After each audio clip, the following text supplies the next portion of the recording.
In the film 10 Days That Shook the World, director Sergei Eisenstein captured the spirit of a mass movement so crucial it affected every aspect of 20th century history, the Russian Revolution.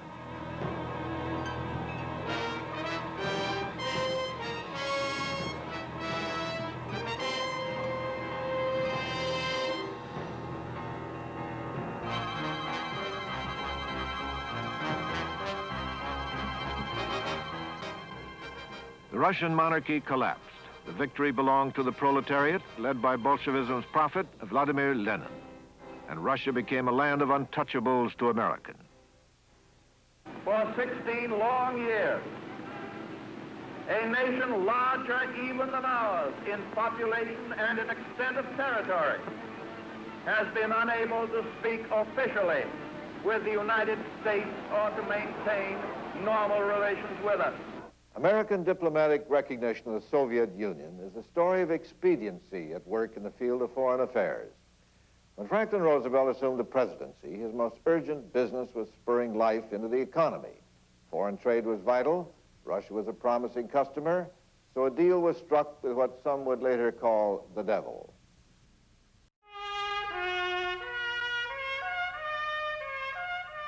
They date their royal beginnings from the victory of Muscovy princes over Mongol tribesmen.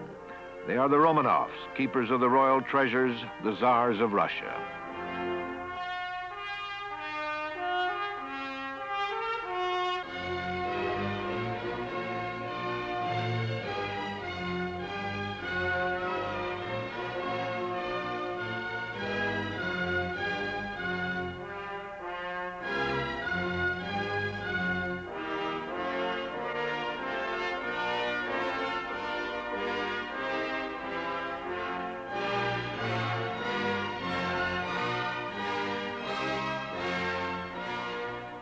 We're in the home of the late Mrs. Marjorie Meriwether Post, Hillwood in Washington. This is a cultural link with Imperial Tsarist Russia, perhaps the finest collection of Russian art outside the Soviet Union. This chandelier came from the palace of Tsar Paul I, the son of Catherine the Great. That's her portrait behind me. The other portraits include the Tsars Nicholas I and II, and the last Tsarina Alexander. That was pre-revolutionary Russia before 1917. The United States did not recognize the new regime for 16 years. In January 1917, Tsar Nicholas played the role of field commander to the army in spite of warnings of dangerous unrest throughout Russia. His army held the key to the outcome of the First World War. To the Allies, victory depended on the Russians holding the Eastern Front, however exhausted and demoralized. The German High Command devised an ingenious scheme to undermine the Russian war effort.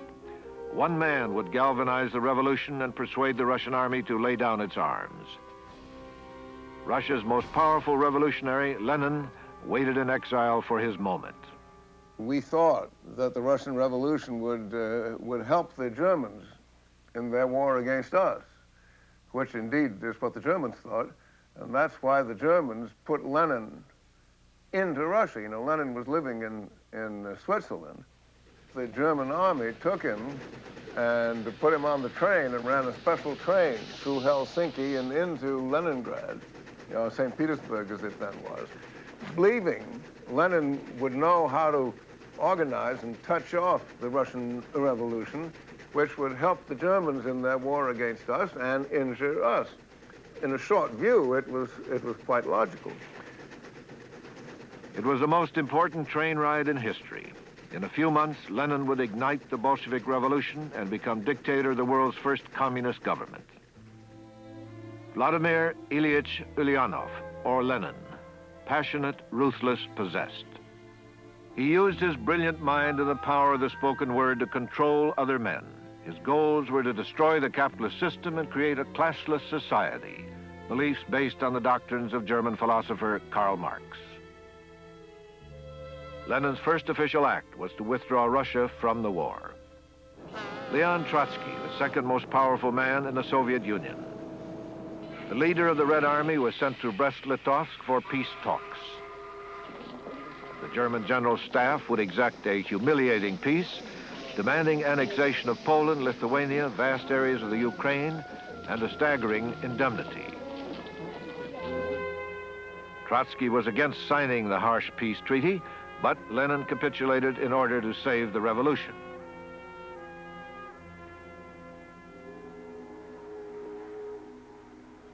American troops arrived in Murmansk to serve under British command, guarding valuable military supplies.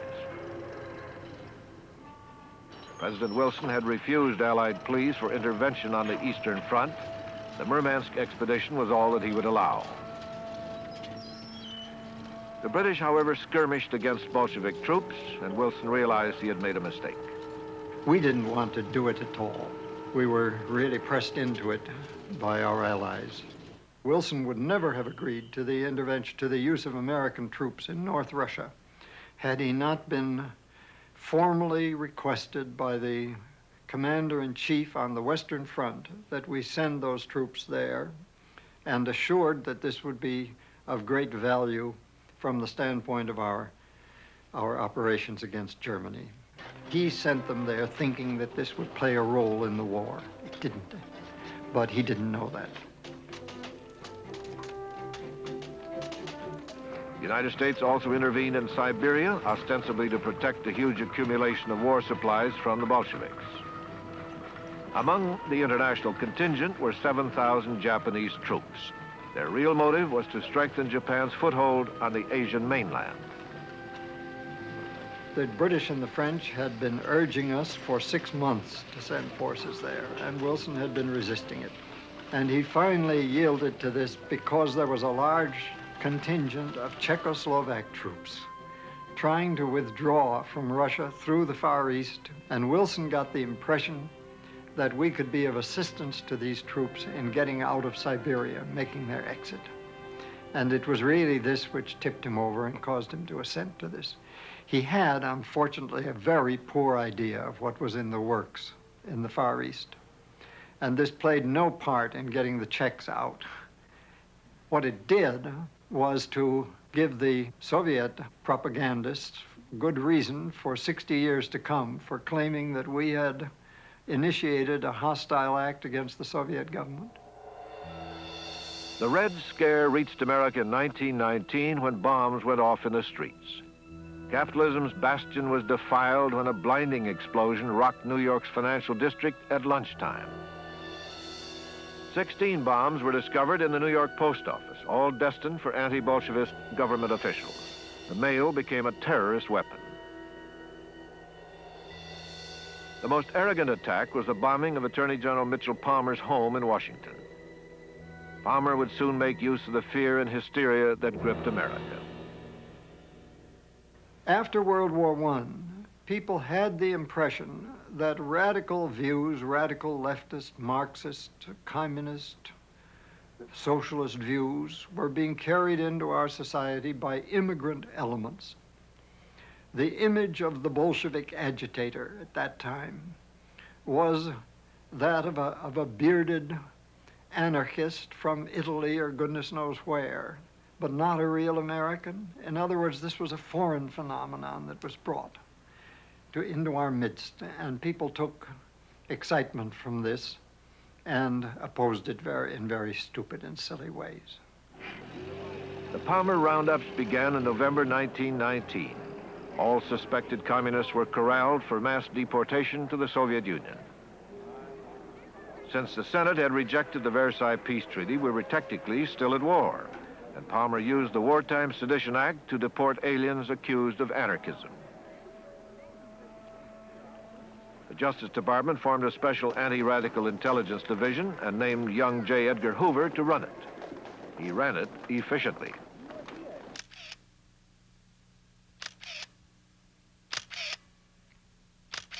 The hysteria reached its peak when the 5 socialist members of the New York State Assembly were voted out of office as traitors.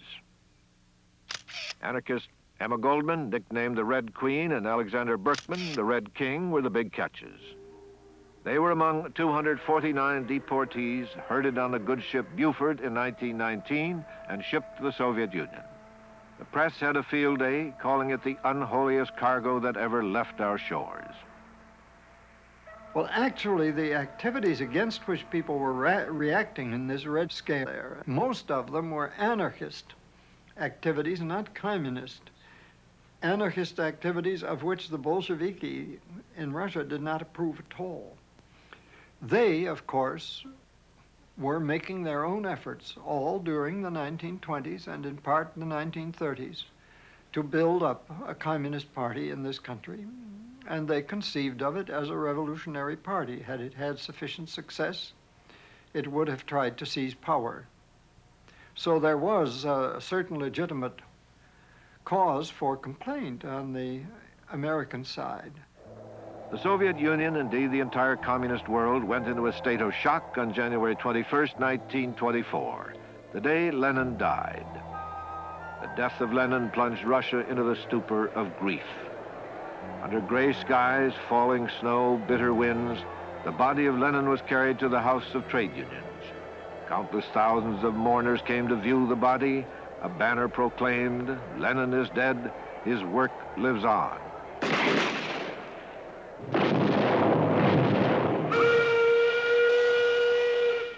All of Russia observed a moment of silent mourning.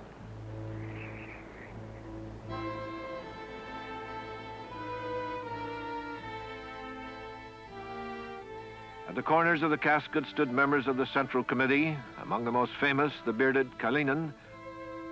Other mourners included a young Georgian officer named Stalin. The brutal, paranoid Stalin rose to power by eliminating all opposition. In his early years, Stalin was involved in the criminal activities of the party. He ascended mysteriously from obscurity to the Central Committee. In Professor Kennan's words, Stalin was a master of political intrigue, a man without pity or mercy. Trotsky, who charged that Stalin had poisoned Lenin, was the main obstacle to Stalin.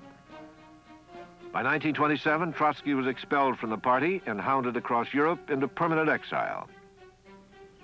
Trotsky finally fled to Mexico, but in 1940, Stalin's assassins murdered him.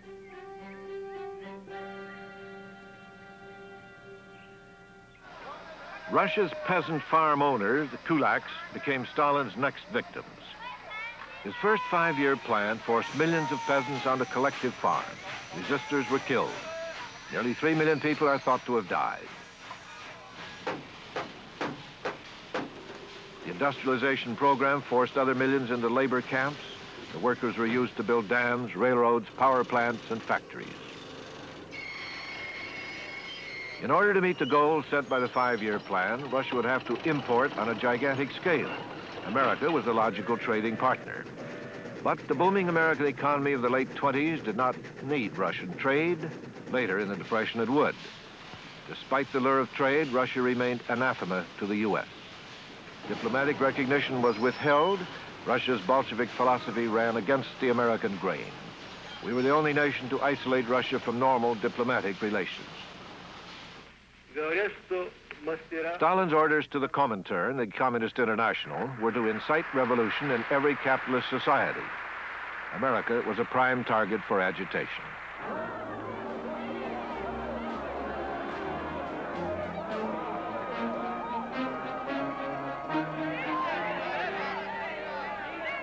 Soviet government was never willing to give up the propaganda entirely or to disown the Comintern. It couldn't. I mean, the Comintern was part and parcel of it. The so-called Comintern activities in this country, the efforts to create a communist faction in the United States, they were what you might call the old classical pattern. They were aimed at finding workers, of creating a sort of a communist workers movement. They aimed at the lowest levels of the social structure. Of course, many people were deeply shocked by the declared intention of the Soviet leaders to promote revolutions in other countries. To Americans in particular, who conceived this to be a democratic country, this was very shocking because they thought, why should you try to overthrow by force, in the interests of a tiny minority, a country which has its own facilities for choosing its government? Pressures on the United States to recognize the Soviet Union increased. British playwright George Bernard Shaw propagandized for Russia in a broadcast to America. Hello, all my friends in America. Hello, all you dear boobs who have been saying for a month past that I have gone dotty about Russia. We have rebuked her ungodliness, and now the sun shines on Russia as on a country with which God is well pleased, whilst his wrath is heavy on us, and we don't know where to turn for comfort or approval. We have prided ourselves on our mastery in big business and its solid foundations in a knowledge of human nature. And now we are bankrupt.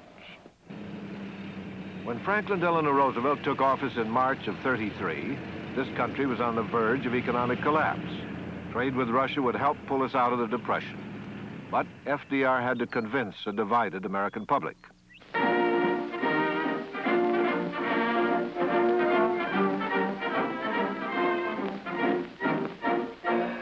In Washington, former Senator Brookhart expects the Soviet to buy $520 million worth of goods. He believes Russia will take at least $50 million worth of raw cotton, which will help the South. Besides, he anticipates $30 million orders for textiles, which will benefit New England and Carolina mills, among others. Russia's major purchases, extended credit, are to be in heavy equipment, like machinery, which includes such items as tractors, motors, rails, and other materials, which the Soviet Union needs and which American mills are ready to produce. $400 million is to be expended in this way, according to Mr. Brookhart. Japan, however, finds it impossible to accept the report adopted by the Assembly. 17 days after FDR assumed office, he faced a major international crisis that made recognition of Russia even more important. Japan's resignation from the League of Nations worried Roosevelt. It seemed an ominous signal. Most important of all was his anxiety at that time about the policies of the Japanese, his fear that they were going to go into China in a big way. They were already into Manchuria, and his belief that we might be able to cooperate with the Soviet government in putting up resistance to Japanese incursions into the Asian mainland. I think this was the most important thing. Moscow, Roosevelt reasoned, might provide a buffer against Japanese aggression, but recognition was risky. Diplomatic recognition of the Soviet Union was a highly controversial issue in 1933. There was intense public debate, much confusion, a complex array of pros and cons. First, there was the ideological issue. Many Americans saw communism as godless. Recognition of the Soviet Union would be un-Christian as well as un-American. Therefore, the Catholic Church and patriotic groups opposed it. Congressman Hamilton Fish of New York wanted to deport all communists as subversives. There were between 500,000 and 600,000 communists in the United States, of which 2/3 were aliens. Senator William Borah, the isolationist, favored recognition to develop trade. Congressman Martin Dies of Texas was obsessed with communist infiltration. Mr. Martin, have the communists attempted to seize control of the labor movement? Undoubtedly, the communists have sought to seize control of the American labor movement, but they have not succeeded. American labor was against recognition, but because of the need for foreign trade during the Depression, farmers and business leaders were for it. So President Roosevelt's problem was this: how could he make recognition, which he saw as inevitable, palatable to the American people? Roosevelt turned to an old friend and an expert on the Soviet Union, William Bullitt. FDR had appointed him special assistant to the Secretary of State. Bullitt was a brilliant, well-born, well-educated man, a dilettante. To my knowledge, he had never really had a profession. He had lived around in Europe, a very amusing and stimulating man to be with. The president met secretly with Bullitt and Secretary of State Cordell Hull to develop a recognition strategy. What evolved in the Oval Office was a plan for covertly encouraging discussion of recognition with Russian officials. Bullitt would bypass most State Department channels and report directly to the president. Bullitt's charade carried some disastrous possibilities. Public revelation would abort the plan.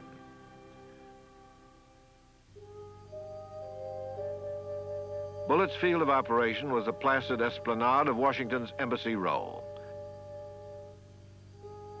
Undercover, he headed for 1637 Massachusetts Avenue, the Soviet Information Bureau, Russia's unofficial embassy in the United States.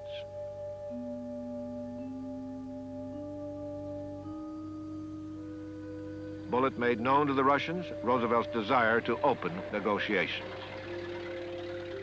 Maxim Litvinov was the man Bullitt believed critical to the success of the mission. Delicately worded secret cables invited Litvinov to America. Moscow approved. What he did was to get Litvinov over here to discuss these matters and get Litvinov to sign up to a whole series of public statements which would serve to relieve the anxieties of these particular elements of American public opinion, from which he expected opposition. Characteristically, he got assurances which would look good to the American public, but which didn't mean a thing when it came to real dealings with the Russians. Behind closed doors at the White House, Litvinov, Secretary of State Hull, Bullitt, and the President negotiated a series of agreements, then presented diplomatic recognition as an accomplished fact. Yesterday's exchange of notes between President Roosevelt and myself opens a new page in the development of relations of real friendship and of peaceful collaboration between the two largest republics in the world. And I believe sincerely that the most impelling motive that has lain behind the conversations which were successfully concluded yesterday between Russia and the United States was the desire of both countries for peace, the desire for the strengthening of the peaceful purpose of the civilized world.